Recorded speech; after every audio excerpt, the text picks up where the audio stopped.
എല്ലാവർക്കും സലു കിച്ചണിലേക്ക് സ്വാഗതം. ഇന്നത്തെ നമ്മളുടെ പ്രഭാതം കണ്ട് നല്ല രസമാണ് കേട്ടോ. ചില ദിവസങ്ങളിലൊക്കെ ഇങ്ങനെയാണേ, ചെടികളുടെയൊക്കെ മൂട് പറിച്ചതുകൊണ്ടാണ് എല്ലാം വാടിക്കരിഞ്ഞിരിക്കുന്നത്. അത് അപ്പുറത്ത് റോഡിലുള്ള ചെടികളാണ് കേട്ടോ. പിന്നെ ഞാൻ നേരെ കിച്ചണിലേക്ക് വന്നു. അപ്പം ഞാൻ രാത്രി തന്നെ അരി വെള്ളത്തിലേക്ക് ഇട്ടിട്ടുണ്ടായിരുന്നു കേട്ടോ. 2 കപ്പ് പച്ചരിയാണ് ഇപ്പം ഞാൻ വെള്ളത്തിലേക്ക് ഇട്ടത്. അപ്പോൾ അത് നമുക്ക് മിക്സിയുടെ ഞാൻ ഈ വലിയ ജാറിൽ തന്നെ അങ്ങ് എല്ലാം കൂടി ഒരുമിച്ചിട്ടിട്ട് അരച്ചെടുക്കാമെന്ന് വിചാരിച്ചു കേട്ടോ. ചില സമയങ്ങളിൽ ഇതുപോലെ അരി കുറവൊക്കെ ഉണ്ടെങ്കിൽ നമുക്കൊരു ബാച്ചായിട്ട് തന്നെ ഇത് അരച്ചെടുക്കാനായിട്ട് പറ്റും. പിന്നെ ഇതുപോലെ ഞാനിവിടെ തേങ്ങ എടുത്തിട്ടുണ്ട്. ഒരു 1.5 കൈപ്പിടി തേങ്ങയാണ് ഞാൻ ഇതിലേക്ക് ചേർത്ത് കൊടുത്തിരിക്കുന്നത്. 1/2 കപ്പ് ചോറ്, ഏത് ചോറ് വേണമെങ്കിലും നമുക്കിതിനായിട്ട് എടുക്കാം. പിന്നെ 2 ടേബിൾ സ്പൂണോളം പഞ്ചസാരയും ഞാനിവിടെ 1 ടീസ്പൂൺ ഉപ്പ് ചേർത്തിട്ടുണ്ട് കേട്ടോ. ഉപ്പൊക്കെ നിങ്ങളുടെ പാകത്തിന് ചേർത്ത് കൊടുത്താൽ മതി. പിന്നെ നമുക്ക് കുറച്ച് വെള്ളം ഒഴിച്ച് ഇതൊന്ന് അരച്ചെടുക്കാം. വെള്ളത്തിൻ്റെ അളവ് കൂടിപ്പോരുത് കേട്ടോ. അരച്ചെടുക്കുമ്പം അത് പ്രത്യേകം ഒന്ന് ശ്രദ്ധിച്ചേക്കണേ. അപ്പം ഞാനിവിടെ നന്നായിട്ട് ഇതൊന്ന് ആദ്യം ഒന്ന് പൾസ് ചെയ്ത് എടുത്ത ശേഷമാണ് പിന്നെ ഇതൊന്ന് അരച്ചെടുക്കുന്നത്. അരച്ച മാവ് നമുക്ക് ഈ ഒരു കണ്ടെയ്നറിലേക്ക് ഞാൻ ഒഴിച്ചു വയ്ക്കുകയാണ് കേട്ടോ. അപ്പം ഇത്രയും മതിയാവും. ഇപ്പം ഞാൻ രാവിലത്തേക്ക് മാത്രമുള്ള അപ്പത്തിനാണ് എടുത്തത്. കണ്ട മാവ് അത്യാവശ്യം നല്ല കട്ടിക്ക് തന്നെയാണ് ഇരിക്കുന്നത്. ഒരുപാട് അങ്ങ് ലൂസാക്കി കളയുകയും ചെയ്യരുത്, ഒരുപാട് മുറുക്കം വരികയും ചെയ്യരുത്. പിന്നെ നമുക്ക് ഇതിലേക്ക് ബേക്കിംഗ് സോഡയാണ് ഞാൻ ചേർത്ത് കൊടുക്കുന്നത് കേട്ടോ. ഇപ്പോൾ ചിലർ ചേർത്ത് കൊടുക്കും, ചിലർ ചേർക്കത്തില്ല. ഞാനിവിടെ ഒരു 1/4 ടീസ്പൂണേ ചേർത്തിട്ടുള്ളൂ. എന്നിട്ട് നന്നായിട്ടൊന്ന് മിക്സ് ചെയ്യുക. ഇതിലേക്ക് നമ്മൾ ഈസ്റ്റോ ഒന്നും ചേർക്കുന്നില്ല, അത് പ്രത്യേകം ഒന്ന് ശ്രദ്ധിച്ചേക്കണം. പിന്നെ ഈ വെള്ളം ചേർത്ത് നമ്മൾ അരയ്ക്കുന്ന ആ വെള്ളത്തിന് പകരം നിങ്ങളുടെ കയ്യിൽ തേങ്ങാ വെള്ളം ഉണ്ടെങ്കിൽ അത് ചേർത്ത് കൊടുത്താലും നല്ലത് തന്നെയാണ്. അടച്ച് ഒന്ന് മാറ്റി വെക്കണേ. ഇപ്പം ഇൻസ്റ്റൻ്റ് ആയിട്ടുള്ള അപ്പമല്ലേ, അതുകൊണ്ടാണ് ഞാൻ പിന്നെ അരച്ച് മാറ്റി വെച്ച ശേഷം ഞാൻ വീണ്ടും നമ്മളുടെ വരാന്തയിലേക്ക് വന്നു. എനിക്ക് ഭയങ്കര ഇഷ്ടമാണ് കേട്ടോ ഈ ഒരു സമയത്ത് ഇങ്ങനെയൊക്കെ വന്ന് നിന്ന് കാഴ്ചകളൊക്കെ കാണാനായിട്ട് ഒരുപാട് കാഴ്ചകളൊന്നും ഇല്ലെങ്കിലും ഉള്ള 2-3 പൂക്കൾ കണ്ട് ഞാൻ എൻ്റെ കണ്ണിന് കുളിർമ കൊടുക്കാറുണ്ട് കേട്ടോ. അപ്പം ഞാൻ എൻ്റെ ഈ ഒരു ഇരുമ്പ് ചട്ടി ഞാൻ കുറേ നാളായി കേട്ടോ എടുത്തിട്ട്. അപ്പം ഞാൻ എൻ്റെ ഇരുമ്പ് ചട്ടിയിലേക്കാണ് ബട്ടറാണ് തടവിയിരിക്കുന്നത്. ഞാൻ പറഞ്ഞുതരാം കേട്ടോ. മാവ് നമ്മൾ കോരി ഒഴിച്ചിട്ട് അപ്പം ചുട്ടെടുക്കുന്നത്. എപ്പോഴും നമ്മൾ അപ്പമൊക്കെ ഉണ്ടാക്കുമ്പോൾ ആദ്യത്തെ അപ്പം ചിലപ്പോൾ നമ്മൾ വിചാരിക്കുന്ന രീതിയിൽ കിട്ടിയെന്ന് വരത്തില്ല.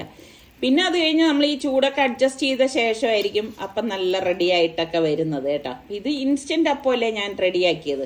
ഇപ്പം അരച്ച് നമ്മൾ ഒരുപാട് നേരമൊന്നും വെച്ചിരുന്നില്ല. ഇപ്പം അത്യാവശ്യം നല്ല ചൂടൊക്കെ ഉള്ളത് കൊണ്ട് തന്നെ മാവ് പെട്ടെന്ന് റെഡിയായി കിട്ടുകയും ചെയ്യുമായിരുന്നു. അപ്പോൾ ഞാൻ ഒരുപാട് ദിവസമായി ഈ ചട്ടി എടുത്തത് കൊണ്ട് എനിക്കൊരു ഡൗട്ട് ഉണ്ടായിരുന്നു അപ്പം ചട്ടിയിൽ നിന്ന് ഇളകി കിട്ടുമെന്നുള്ളത്. എന്തായാലും അൽഹംദുലില്ലാ അത് നന്നായിട്ട് ഇളകിയൊക്കെ വന്നിട്ടുണ്ട് കേട്ടോ. അപ്പം നമ്മളുടെ ഈ ഇരുമ്പ് ചട്ടിയിലുണ്ടല്ലോ ഇതുപോലെ ബട്ടർ ഒന്ന് തടവിയിട്ട് ഞാൻ ഈ വാഴയില കൊണ്ട് ഒന്ന് തുടച്ചെടുക്കണേ. അപ്പം നല്ലതുപോലെ ഇളകി കിട്ടും. ഇത് ഒരു ടിപ്പാണെന്ന് തന്നെ കൂട്ടിക്കോളൂ കേട്ടോ.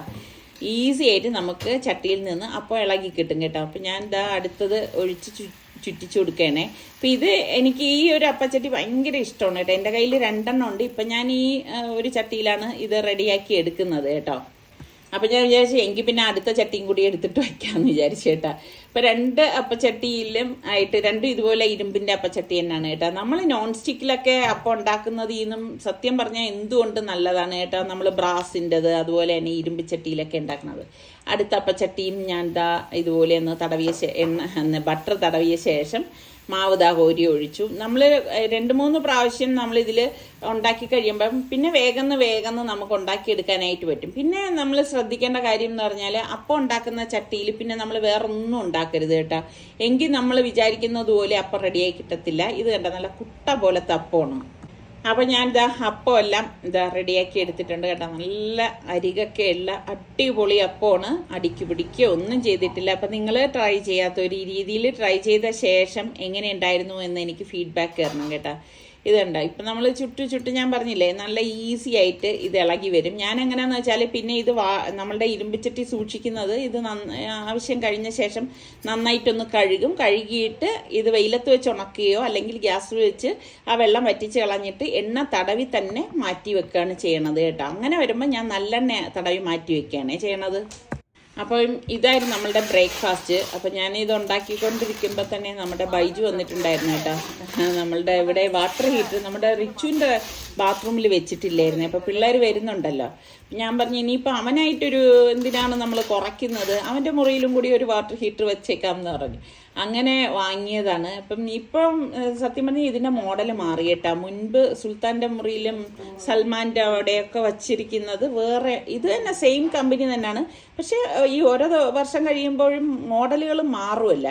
അപ്പോൾ ബൈജു ആകുമ്പോഴേക്കും നമുക്ക് പിന്നെ ഇവിടെ ഒന്നും ബുദ്ധിമുട്ടും കാര്യങ്ങളൊന്നുമില്ല. ബൈജു നമ്മൾ ഉദ്ദേശിക്കുന്നത് പോലെ തന്നെ വേണ്ട രീതിയിൽ എല്ലാം ഫിക്സിങ് മാത്രമല്ല, അവിടെ എല്ലാം നല്ല ക്ലീൻ ആക്കി ഇട്ടിട്ട് പോവുകയും ചെയ്യും കേട്ടോ. അങ്ങനെ ഇതാ നമ്മളുടെ റിച്ചുവിന് വേണ്ടിയിട്ടുള്ള വാട്ടർ ഹീറ്റർ വെച്ചു. ഇപ്പം ഈ പറഞ്ഞ മാതിരി ചൂട് കാലമാണെങ്കിലും വെളുപ്പിനൊക്കെ എഴുന്നേൽക്കുമ്പോൾ നല്ല തണുപ്പല്ലേ. ഇവർ പിന്നെ രാവിലെ പള്ളിയിലൊക്കെ പോകുന്ന സമയത്ത് കുളിക്കാനൊക്കെ നിൽക്കുമ്പം തണുപ്പത്ത് എന്തിനാണ് കുളിക്കണമെന്ന് വിചാരിച്ചാണ് ഇത് ഫിക്സ് ചെയ്തത്. കണ്ടോ, ഇതാണ് ഇപ്പോഴത്തെ മോഡലേ.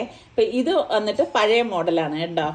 അപ്പോൾ ഊണെല്ലാം കഴിഞ്ഞ ശേഷം ഫാബി മോള് ഇങ്ങനെ ഈ പല്ലുവേദനയാണെന്ന് ഇങ്ങനെ പറയുന്നുണ്ടായിരുന്നു കേട്ടോ. അപ്പം ഞാൻ നോക്കിയപ്പോഴേക്ക് ഈ അവസാനത്തെ നമ്മുടെ പല്ല് വരത്തില്ലേ, അപ്പോഴേക്ക് ഒരു പ്രത്യേക വേദനയാണല്ലോ. അത് വേദന വന്നവർക്ക് അതിനെക്കുറിച്ച് കൂടുതൽ അറിയാൻ പറ്റും. അങ്ങനെ ഇപ്പം ഡോക്ടറിൻ്റെ അപ്പോയിൻമെൻ്റൊക്കെ വാങ്ങിച്ചിട്ട് ഇപ്പം നമ്മൾ അങ്ങോട്ടേക്ക് പോവുകയാണ് കേട്ടോ. സത്യം പറഞ്ഞാൽ ഈ പല്ലുവേദന വരുമ്പോൾ നമ്മൾ വിചാരിക്കും ഏറ്റവും വലിയ വേദന പല്ലുവേദനയാണെന്ന്. അതുപോലെ തന്നെയാണ് ചെവി വേദനയും. നിങ്ങൾ ശ്രദ്ധിച്ചിട്ടുണ്ടോ? നമുക്ക് ചെവി വേദന വരുമ്പോൾ അപ്പം നമ്മൾ വിചാരിക്കും പല്ലുവേദന ഒന്നുമല്ല എന്ന്. ഇങ്ങനെയൊക്കെയാണ് പല്ലും ചെവിയും തമ്മിലുള്ള കണക്ഷൻ എന്ന് പറയുന്നത്.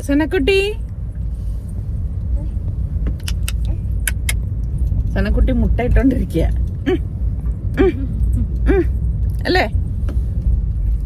പിന്നെ ഈ ഒരു ടൈം ആയതുകൊണ്ട് തന്നെ ഒരുപാട് റഷൊന്നും റോഡിലില്ല. അപ്പം അങ്ങനെ ഇപ്പം എന്താ നമ്മൾ ഡോക്ടറിൻ്റെ അവിടെ എത്തി. സനക്കുട്ടി അവിടെ ഇരുന്ന് നിൽക്കുന്ന നോക്കിയൊക്കെ മമ്മ മമ്മ എന്നൊക്കെ വിളിക്കുന്നുണ്ട്. അപ്പം നമ്മൾ പറയുന്നുണ്ട് മോൾ അവിടെ ഇരുന്നോ, ഞങ്ങളിപ്പോൾ ദാ വരാം എന്നൊക്കെ പറഞ്ഞു. അപ്പോൾ ആളിന് ഒരു വിമിഷ്ടതയൊക്കെ കാണിക്കുന്നുണ്ട് കേട്ടോ. എന്തായാലും നമ്മൾ ഇവിടെ വന്നു. ഞാൻ എപ്പോഴും പറയില്ല, നമ്മൾ ഇപ്പം എൻ്റെയൊക്കെ കൊച്ചുനാൾ മുതലേ നമ്മൾ ഈ ഡോക്ടറിനെ തന്നെയാണ് കാണിക്കുന്നത്.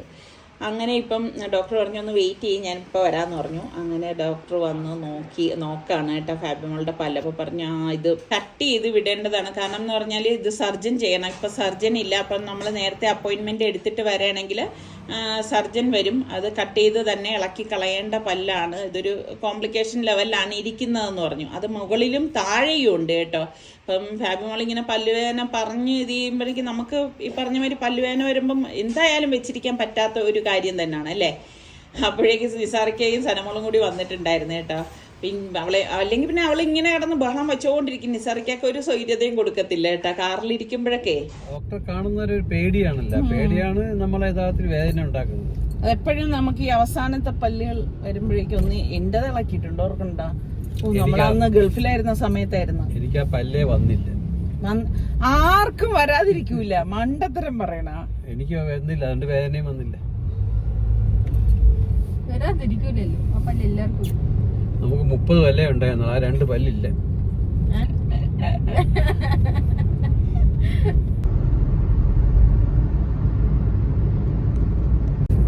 ഡ്രൈവിങ്ങിനെ കുറിച്ച് പറയുകയാണെങ്കിലേ മാനുവൽ ആണോ ഓട്ടോമാറ്റിക് വണ്ടിയാണോ എപ്പോഴും നല്ലത്? സിറ്റി ഓട്ടത്തിനൊക്കെ മാനുവൽ. ഈ പ്രായമൊക്കെ ആയി കഴിഞ്ഞാൽ ഓട്ടോമാറ്റിക് നല്ലതാണ്. കാര്യം വെച്ചെന്നറിയോ, ഈ തിരക്കിന്റെ ഇടയിലൊക്കെ ക്ലച്ച് ചവിട്ടി മാറ്റി പറ്റത്തില്ലല്ലോ. പക്ഷെ ഹൈവേയിലും നമ്മളെ ലോങ് ട്രിപ്പ് ഒക്കെ പോകുമ്പോ മാനുവൽ ആണ് നല്ലത് അല്ലേ. എനിക്ക് ഭയങ്കര ഒരു ആഗ്രഹം കേട്ടാ, അതാണ് ഇങ്ങനെ വണ്ടി എടുത്ത് ഇങ്ങനെ പോണം ഇല്ലേ. ബാധ്യതകളൊക്കെ കഴിഞ്ഞവരാണെങ്കിൽ അതൊക്കെ ചെയ്തൂടെ? ബാധ്യത അവര് തലയിൽ പിടിച്ച് എപ്പോഴും പോണവർക്ക് എപ്പോഴാണെങ്കിലും പോവാം. അങ്ങനെയല്ല, ഇതുമായിട്ട് വണ്ടി ഓടിക്കലും ബാധ്യതയായിട്ട് ഒരു ബന്ധമില്ല. അല്ല, കുറച്ചുകൂടി ഒന്ന് ഒരു കാല താമസം വരും. എനിക്ക് എന്റെ കാര്യമാണ് ഞാൻ പറയണത്, ഇൻഷാ അല്ലാഹ്. അപ്പൊ ഞാന് ഇങ്ങനെ എന്താണ് അഭിപ്രായം, നിസാറിക്കയുടെ അഭിപ്രായം എന്താണ്? പണ്ടേ പറഞ്ഞിട്ടുണ്ട്, എന്താണ് സ്വയം തന്നെ ഇപ്പൊ സ്കൂട്ടർ എടുക്കുന്നവര് കാറും എടുത്തോണ്ട് പണ്ടത്തെ പോലെ പോവായിരുന്നെങ്കിൽ നമ്മളെ ജോലി പകുതി പറഞ്ഞു. അപ്പൊ നമ്മള് ഒരു വീഡിയോയില് നമ്മൾ പറഞ്ഞത്, ഞാൻ വീണ്ടും ഒന്ന് ഊന്നൽ തരാണ്. അതായത് നിസാറിക്ക് എന്റെ ഒരു ആഗ്രഹങ്ങൾക്കും തടസ്സം നിക്കത്തില്ല എന്ന് ഞാൻ പറഞ്ഞിട്ടില്ലേ. ഞാനന്ന് ഗൾഫിലായിരുന്നപ്പോ നീയല്ലേ വണ്ടി ഓടിച്ചോണ്ടിരുന്നത്, മാനുവൽ പഠിച്ച് തുടങ്ങിയേ ഉണ്ടായിരുന്നുള്ളൂ. പിള്ളേരെ വിടുന്നു, ട്യൂഷന് കൊണ്ടുപോകണു, അവിടെ വിടുന്നു ഇവിടെ വിടുന്നു അങ്ങോട്ട് പോണു. ഫാബിക്ക് നീ സ്കൂട്ടർ പഠിപ്പിച്ചെടുക്കാൻ പോകും. ഫാബിയെ ഫാബി ഹെൽമെറ്റും ലൈസൻസും നമ്പർ പ്ലേറ്റും ഒന്നും വേണ്ടാത്തൊരു വണ്ടിയുണ്ട്, സ്കൂട്ടറുണ്ട്, അറിയാം? ഇലക്ട്രിക് സ്കൂട്ടർ ഇലക്ട്രിക് സ്കൂട്ടർ എന്നുള്ളതല്ല, അല്ലാതെ അതിന് ലൈസൻസ് വേണ്ട, ഹെൽമെറ്റ് വേണ്ട, പിന്നെ പ്രായമില്ല, ഒന്നുമില്ല. അത് നീ വന്നുകൂടെങ്കില്ല ലൈസൻസും ഹെൽമെറ്റും. ഫാബി എടുത്ത് ഞാനും പറയുന്നുണ്ട്, ഇതെല്ലാം അറിഞ്ഞിരിക്കണം, നമ്മളിതെല്ലാം കൈകാര്യം ചെയ്യണം. പഠിക്കൂലേ? അതേട്ടാ, പഠിക്കേണ്ട സമയമാകുമ്പോ പഠിക്കും. പക്ഷെ അപ്പൊ ഞാൻ ഇതുപോലെ ഏതെങ്കിലും ടൂറിലാണെങ്കിലോ ഫാബി, ഏതുപോലെ ടൂറ്? നേരത്തെ ഞാൻ പറഞ്ഞില്ലേ, നേരത്തെ ഞാൻ എന്ത് പറഞ്ഞു, ഞാനൊരു വണ്ടിയിൽ സോളോ എന്ന് ഞാൻ പറയുന്നില്ല, നിസാർക്ക് എനിക്കൊപ്പം ഉണ്ടല്ലോ. പിന്നെ നിസാർക്കൊക്കെ അത്രയും വരാൻ താല്പര്യം ഇല്ലെങ്കിൽ ചിലപ്പോ സോളോ നമുക്ക് നോക്കാം. അങ്ങനെ പിന്നെ അവിടെ നിന്ന് ഇറങ്ങി അപ്പൊ വേദനയ്ക്കുള്ള ഒരു പെയിൻ കില്ലർ ഡോക്ടർ തന്നിട്ടുണ്ടായിരുന്നു. അപ്പം ഫാബി മോള് പറഞ്ഞു ഇപ്പൊ എനിക്ക് കുറച്ച് വേദന കുറവുണ്ടെന്ന്. സാധാരണഗതിയിൽ അങ്ങനെയാണല്ലോ, ഇപ്പൊ നമ്മളാണെങ്കിലും ഒരു ഡോക്ടറിനെ കണ്ടു കഴിയുമ്പോൾ നമുക്ക് ചെറിയൊരു ആശ്വാസം കിട്ടും അല്ലേ.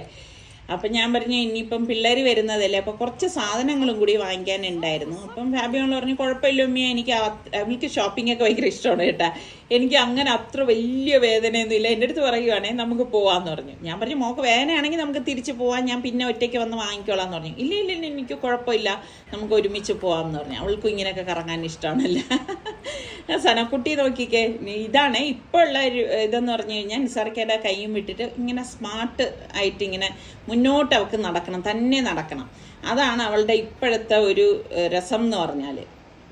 അങ്ങനെ ഇപ്പം എന്താ ഇവിടെ എത്തി. ഈ ഒരു ടൈം ആയതുകൊണ്ട് ഇവിടെയും വലിയ തിരക്കില്ല, എല്ലായിടവും ക്രിസ്മസ് ആയതുകൊണ്ട് തന്നെ നന്നായിട്ട് അലങ്കരിച്ചൊക്കെ വെച്ചിരിക്കുന്നത് കേട്ടോ. സനക്കുട്ടിയുടെ അടുത്ത് ഞാൻ അവിടെ നില്ലുമോളെ ഫോട്ടോയ്ക്കെന്ന് പറഞ്ഞപ്പോൾ അങ്ങനെ അവൾക്ക് നിൽക്കാൻ വലിയ താല്പര്യമൊന്നുമില്ല. ഇതൊക്കെ കണ്ട് കയ്യിലിരുന്ന് കാണാൻ ഭയങ്കര ഇഷ്ടം കേട്ടാ. അപ്പം നമ്മൾ ചുമ്മാ അങ്ങോട്ടും ഇങ്ങോട്ടൊക്കെ നോക്കി ഇവിടത്തേക്ക് എന്തൊക്കെയാണെന്നുള്ളത് നോക്കിക്കൊണ്ടിരുന്നപ്പോൾ നിസാർക്ക് പറഞ്ഞു സാധനം എടുക്കാനല്ലേ വന്നത്, പെട്ടെന്ന് സാധനം എടുക്ക്, എനിക്ക് പോയിട്ട് ആവശ്യമുള്ളതാണ്, പിന്നെ പള്ളിയിലും പോകാനുള്ളതാണെന്ന് പറഞ്ഞു. അങ്ങനെ പിന്നെ പെട്ടെന്ന് പിന്നെ സാധനം എടുക്കാൻ വേണ്ടി വന്നു. എന്തൊക്കെ ലിസ്റ്റ് മനസ്സിലുണ്ട് എനിക്ക് ഇന്നൊക്കെയാണ് വാങ്ങിക്കേണ്ടതെന്ന്. എന്നാലും ഇതുപോലെയുള്ള ഞാൻ എപ്പോഴും പറയും പാനൊക്കെ കാണുമ്പോഴേക്ക് ഭയങ്കര ഇഷ്ടമാണ് കേട്ടോ. ഇതുപോലെയുള്ള ഒക്കെ പല ടൈപ്പ് എൻ്റെ കയ്യിലിരിക്കുന്നതാണ്. എന്നാലും നമ്മൾ ഒരു കൗതുകം തോന്നും ഇതൊക്കെ വന്ന് നോക്കാനായിട്ട്. പിന്നെ ഒരു സൈഡ് മൊത്തം എന്താ ക്രിസ്മസ് ആയതുകൊണ്ട് തന്നെ അതിൻ്റെ അലങ്കരിച്ച് അതിൻ്റെ സാധനങ്ങൾ, അതിൻ്റെ സെയിലും കാര്യങ്ങളും ഒക്കെ ഒരു സൈഡിൽ നടക്കുന്നുണ്ട് കേട്ടോ. പിന്നെ നമുക്ക് അവിടെ നിന്ന് നിൽക്കേണ്ട കാര്യമില്ലല്ലോ. അപ്പോൾ സനക്കുട്ടി ഇതേ അവിടെ നിന്ന് എന്തൊക്കെയോ കാണിക്കുവാണ് കേട്ടോ. അപ്പോൾ എനിക്ക് മെയിനായിട്ട് ഇവിടുന്ന് വാങ്ങിക്കാനുണ്ടായിരുന്നത് ചിക്കനാണ് കേട്ടോ. ചിക്കൻ എന്ന് പറയുമ്പോൾ ഞാൻ ഫ്രഷായിട്ട് നമ്മൾ പേരൂർക്കട നിന്ന് കട്ട് ചെയ്ത് വാങ്ങിക്കുകയാണ് ചെയ്യണത്. പിന്നെ ഈ ബോൺലെസ് പീസ് ഉണ്ടല്ലോ, ഇപ്പം നമുക്ക് ബട്ടർ ചിക്കൻ, പിന്നെ തന്തൂരി ചിക്കൻ ഉണ്ടാക്കുന്ന പീസ്, അങ്ങനെയൊക്കെ ഉള്ളത് ഞാൻ ഇവിടെ വന്നിട്ടാണ് വാങ്ങിക്കുന്നത് കേട്ടോ. അപ്പം അങ്ങനെയുള്ള പീസ് ആകുമ്പോഴേക്ക് കറക്റ്റ് ആ ഒരു പീസായിട്ട് നമുക്ക് കിട്ടുകയും ചെയ്യും. അതല്ല നമ്മൾ കട്ട് ചെയ്ത് വാങ്ങിക്കുകയാണെങ്കിൽ കുറേ കോഴി വാങ്ങിയാലല്ലേ നമുക്ക് പിന്നെ ബാക്കിയുള്ള പാർട്സൊക്കെ നമുക്ക് വേറെ എന്തെങ്കിലും ഉപയോഗിക്കണം. ഇവിടുത്തെ ഈ പിള്ളേരാണെങ്കിൽ അങ്ങനെയുള്ള പാർട്സ് എടുത്ത് കഴിക്കത്തുമില്ല. അപ്പോൾ പിന്നെ മെനക്കേടാണ്, ഇങ്ങനെ വാങ്ങിക്കുന്നത് തന്നെയാണ് നല്ലത്. അങ്ങനെ ഇപ്പോൾ വേണ്ട, അത്യാവശ്യം വേണ്ട കുറച്ച് ഇതുപോലെയുള്ള ചിക്കൻ പീസസ് ഒക്കെ ഒന്ന് വാങ്ങിച്ചു. പിന്നെ ഫിഷിൻ്റെ ആ ഏരിയയിൽ വന്നു. പിന്നെ ഫിഷ് ഞാൻ ഇവിടെ നിന്ന് അങ്ങനെ വാങ്ങിക്കാറില്ല കേട്ടോ. പിന്നെ കക്ക ഇറച്ചിയൊക്കെ കിട്ടുമോ എന്നൊക്കെ നോക്കും. അതുപോലെ മീനിൻ്റെ പരു അതൊക്കെ കിട്ടിയാലേ വാങ്ങിക്കത്തുള്ളൂ. ഇപ്രാവശ്യം അതൊന്നും കിട്ടിയിട്ടൊന്നും ഉണ്ടായിരുന്നില്ല. പിന്നെ കുറച്ച് വെജിറ്റബിളും ഫ്രൂട്ട്സും ഒക്കെ ഒന്ന് എടുക്കണമായിരുന്നു. അപ്പം ഈ ലെറ്റ്യൂസൊക്കെ ഇവിടെ ഇതുപോലെയുള്ള ഹൈപ്പർ മാർക്കറ്റിലും സൂപ്പർ മാർക്കറ്റിലും ഒക്കെ വരുമ്പോഴാണ് ലെറ്റ്യൂസ് കാര്യങ്ങളൊക്കെ എടുക്കുന്നത്. നല്ല ഫ്രഷായിട്ട് നമുക്ക് കിട്ടുമല്ലോ. സനക്കുട്ടിക്ക് ഇഷ്ടമുള്ളതാണ് ഈ സ്ട്രോബെറി എന്ന് പറയുന്നത്. അതിങ്ങനെ കയ്യിൽ കിട്ടുമ്പോഴുള്ള അവളുടെ ഒരു സന്തോഷം ഒന്ന് കാണണം കേട്ടോ. അപ്പം ഞാൻ ഈ കാണിക്കുന്ന ഈ വെജിറ്റബിളിൻ്റെ പേര് അറിയുന്നവരൊന്ന് കമൻറ്റ് ചെയ്യട്ടോ. എനിക്കിത് കുക്കുംബർ പോലാണ് തോന്നുന്നത്, പക്ഷേ നിസാറിക്ക് പറയണ വഴുതന പോലാണ് ഇരിക്കുന്നതെന്ന്. അപ്പം അറിയുന്നവർ അതിൻ്റെ പേര് പറയൂ, അതെന്തിന് ഉപയോഗിക്കുന്നതാണെന്നും കൂടി പറയണം കേട്ടോ. അപ്പം ലെറ്റ്യൂസ് ഞാൻ എടുത്തു. അപ്പം എടുത്തത് പോരാഞ്ഞിട്ട് ഫാബിമോൾ വന്ന് നോക്കണം. അപ്പം എന്തേ നമ്മുടെ ഇടിച്ചക്ക ഉണ്ടല്ലോ, അതവിടെ ഇരിക്കുന്നുണ്ടായിരുന്നു. എന്തായാലും ഞാൻ പറഞ്ഞു ഇനിയിപ്പോൾ എനിക്ക് ഇടിച്ചക്ക ഒന്നും വയ്ക്കാൻ വയ്യാന്ന് പറഞ്ഞ് അതങ്ങ് വെച്ചു. ഇപ്പോൾ ക്രിസ്മസ് ആയതുകൊണ്ട് തന്നെ ആ കേക്കിൻ്റെ കൗണ്ടറിൽ നോക്കിയപ്പോഴേക്കും പല വർണ്ണങ്ങളായി നിൽക്കുന്നു കേക്കുകൾ. കാണാൻ ഭയങ്കര ഇഷ്ടമാണ് കേട്ടോ. എനിക്ക് പക്ഷേ ഇങ്ങനെയുള്ള ക്രീം കേക്കൊന്നും പുറത്തുനിന്ന് വാങ്ങിച്ച് കഴിക്കാൻ വലിയ ഇഷ്ടമൊന്നുമില്ല. അതുപോലെ തന്നെ ഫ്രഷ് ജ്യൂസ് ഇതൊക്കെ കാണാൻ നല്ല ഇഷ്ടമാണ്. ഇതിനേക്കാളും പക്ഷേ ടേസ്റ്റി ആയിട്ട് നമുക്ക് വീട്ടിൽ തന്നെ ഉണ്ടാക്കിയെടുക്കാം എന്നുള്ളതാണ് മറ്റൊരു വസ്തുത. അപ്പോൾ അതാ ക്രിസ്മസ് പപ്പ അവിടെ നിൽക്കുന്നുണ്ട്. അപ്പോൾ സനക്കുട്ടി അതൊന്ന് കാണിക്കുകയാണ് കേട്ടോ. പിന്നെ ഇതൊക്കെ കഴിഞ്ഞ് നേരെ കൗണ്ടറിലേക്ക് വന്നു. അപ്പോൾ ഈ ഒരു ടൈം ആയതുകൊണ്ട് തന്നെ ഒരുപാട് റഷും കാര്യങ്ങളും ഒന്നുമില്ല.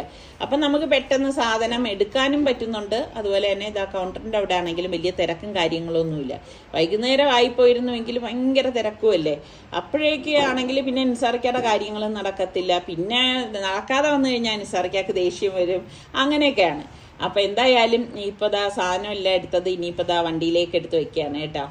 നിങ്ങൾക്കൊക്കെ ഈ ഷോപ്പിംഗ് ഒക്കെ ചെയ്യാൻ ഇഷ്ടമുള്ള ടൈം ഏതാണ്? തിരക്കില്ലാത്ത ടൈമിലാണോ, അതേ തിരക്കിൻ്റെ ഇടയിൽ ചെന്നൊരു ഷോപ്പിംഗ് ആണോ, അതേ വൈകുന്നേരങ്ങളിലാണോ, ഏത് സമയമാണ് നിങ്ങൾക്ക് ഇഷ്ടം? ഓരോരുത്തർക്കും ഓരോരോ ഇഷ്ടങ്ങളല്ലേ. ഇപ്പം ഞാൻ ചോദിക്കുന്ന കാര്യങ്ങളൊക്കെ നിസ്സാരമാണെങ്കിലും പക്ഷേ ഓരോരുത്തർക്കും ഉണ്ട് അവരുടേതായ ഇഷ്ടങ്ങളും കാര്യങ്ങളും എല്ലാം. ഇപ്പം ഈ സാധനങ്ങളെല്ലാം എടുത്ത് വണ്ടിയിലേക്ക് വയ്ക്കുക എന്നുള്ളതാണ് എൻ്റെ ഒരു ഇഷ്ടക്കേടെന്ന് പറയുന്നത് കേട്ടാ.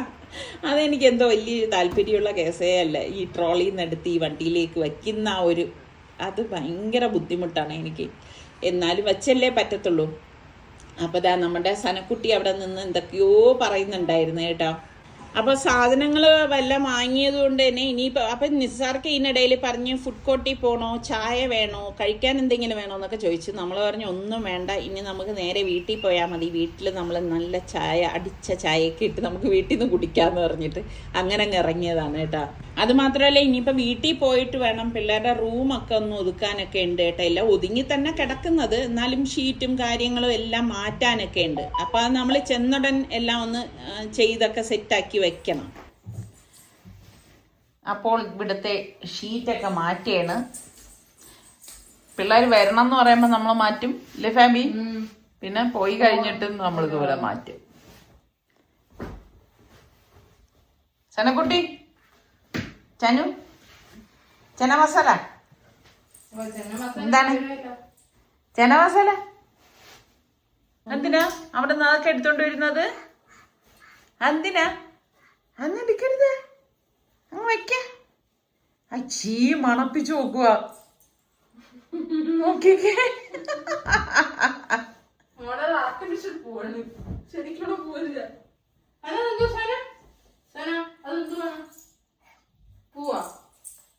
പൂവെന്ന് പറ.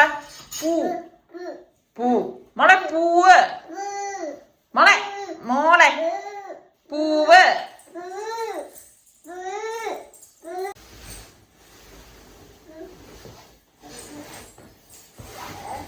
നല്ല കട്ടിയുള്ള ബെഡായതുകൊണ്ടാണ് പാടല്ലേ.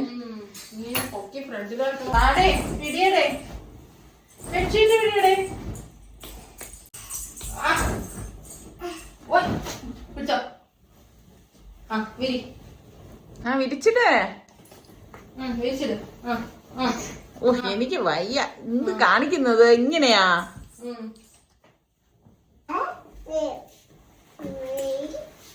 നന്നയുടെ കസേര കയറി ഇരിക്കാണാ? ആണാ? ആണാ? നന്നോ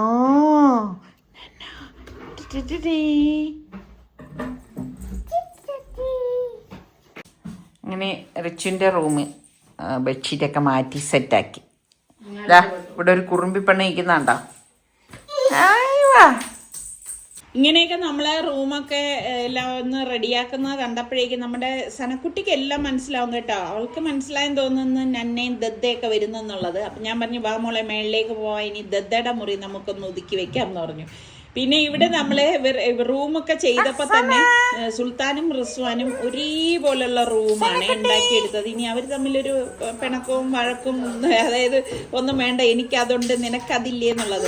അപ്പൊ അതുകൊണ്ട് അവർ രണ്ടുപേരും ഏകദേശം ഒരേ ഏജുള്ള ആൾക്കാരല്ലേ, ഒരു ഏജ് അല്ല 2 വയസ്സ് വ്യത്യാസമുണ്ട്. അതുകൊണ്ട് രണ്ടുപേർക്കും ഒരേപോലത്തെ റൂം തന്നെയാണ്. അപ്പൊ ഞാൻ ഈ ബെഡ്ഷീറ്റൊക്കെ എടുക്കുമ്പോഴായാലും ഒരേ ടൈപ്പിലുള്ള ബെഡ്ഷീറ്റൊക്കെ ആയിരിക്കും മിക്കവാറും എടുക്കുന്നത് കേട്ടാ, ഈ 2 റൂമിലത്തേക്കും വേണ്ടി. അതിനിടയിൽ സനക്കുട്ടി പോയി അവളുടെ വണ്ടിക്കകത്ത് ഇരിക്കുകയാണ് കേട്ടാ. അപ്പൊ ഞാൻ പറയുന്നുണ്ട് മോളെ അതില് ചാർജ് ഇല്ല, അപ്പൊ അവിടെ നിന്ന് ഇറങ്ങി ഇങ്ങോട്ട് വരുമെന്ന് പറയുന്നുണ്ട്. ഇവള് നമ്മൾ നിൽക്കുന്നതിന് മുൻപ് കൈയും വിട്ടൊരൊറ്റ ഓട്ടം വയ്ക്കും കേട്ടോ. ഓടിച്ചെന്ന് അവിടെ ഇരുന്ന് അങ്ങനെ ആടാണ്, കണ്ടില്ലേ? അതില് ബാറ്ററി ഇല്ലാത്തതുകൊണ്ട് ഓടിക്കാൻ പറ്റത്തില്ലല്ലോ. ചാർജ് ഇല്ല മോളെ, ചാർജ് കുത്തണം എന്നാലേ പറ്റത്തുള്ളൂ.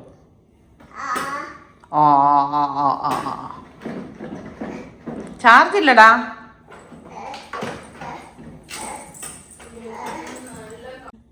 ഇന്നിപ്പോ രണ്ടുപേർക്കും ഒരേപോലത്തെ ഷീറ്റ് തന്നെ വിരിച്ചിട്ട്. അപ്പൊ ഫാബി പറയായിരുന്നു, എന്തുവാടേ നിങ്ങളുടേതും ഇത് തന്നെ? ഇത് നമ്മൾ ഐക്യെന്ന് വാങ്ങിച്ച ഷീറ്റാണ് കേട്ടാ, നല്ല ഷീറ്റാണ്. ഇച്ചിരി വില കൂടിയാലും സംഭവം അടിപൊളി അല്ലേടേ? ജോണി ജോണി യെസ് പപ്പ.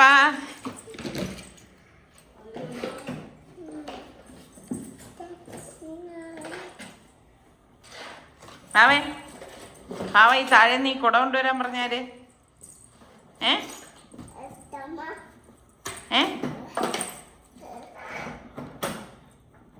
എങ്ങനെ നമ്മളെ തുറന്നിറങ്ങുന്നു? എങ്ങനെ നോക്കട്ടെ, ഇറങ്ങിക്കേ നോക്കട്ടെ. എനിക്ക് അങ്ങനെ ഇപ്പം ഞാൻ സനക്കുട്ടീനെ ഇടയ്ക്ക് ഒന്ന് നോക്കിയതാണ് കേട്ടോ. അവളിന്റെ എന്റെ ഇങ്ങനെ ഓരോന്ന് കാണിക്കേ. അത് അടയ്ക്കുന്ന എങ്ങനെ? ഓ, എങ്ങനെ തുറന്നു കയറും? ഓഹോ, ഇങ്ങനെയാണാ സനക്കുട്ടിയുടെ വണ്ടി? ഇതുപോലെയാണ്. അടഞ്ഞില്ലല്ലോ ഡോറ്, അടഞ്ഞില്ലല്ലോ, വലിച്ചടക്കേ.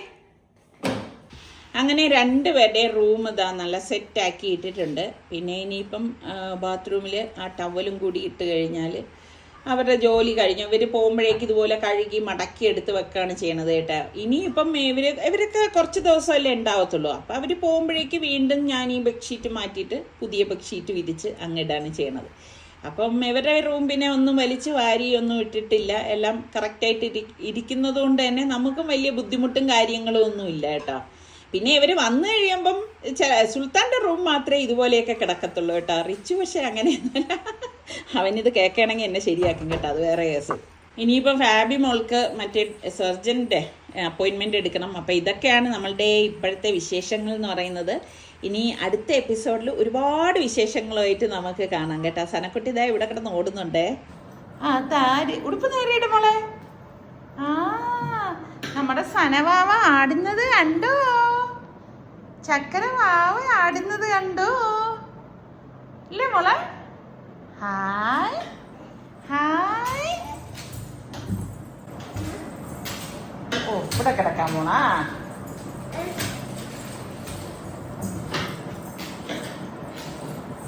വീഴരുത്, വീഴരുതേ, വീഴരുതേ. സനക്കുട്ടിയുടെ വണ്ടി ഇവിടെ ചാർജ് ചെയ്തിരിക്കുകയാണ്.